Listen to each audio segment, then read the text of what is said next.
I come from a family of railway workers. My grandfather came to Canada when he was 15 and got a job as a locomotive engineer with the railway.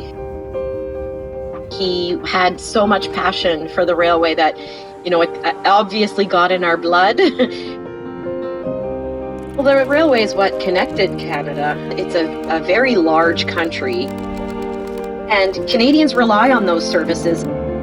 In Canada, we have what we call our mandatory routes. Many of those communities along those routes have no roads in or out, so they use the train to get the necessities that they need to get to medical appointments, to travel to school. And then there's the corridor region.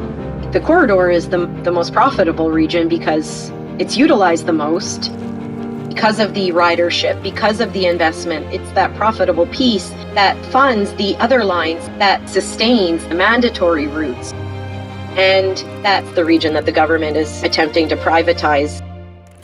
This will invite the private sector to formally express their interest in These routes are not being well maintained now, so I can only imagine if you take that profitable piece and you give that away. I'm unsure how we foresee the funding happening for the mandatory routes.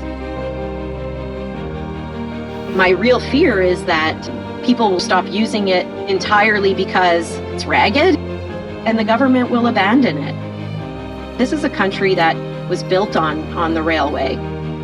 We have very little public transportation available. In fact, in British Columbia, there's a portion of highway called the Highway of Tears because there's no public transportation. So what happens is people will hitchhike along this portion of highway where there's also no cell service. It's been named the Highway of Tears because people have actually gone missing.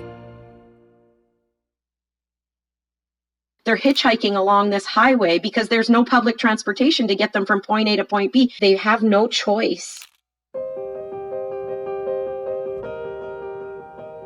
And yet our government is not standing up and taking care of those people and saying we need to do better, we need to invest more. Instead, they're looking at, let's privatize, let's sell it off to the highest bidder and let somebody else take care of the problems. And that isn't what we elect a government to do.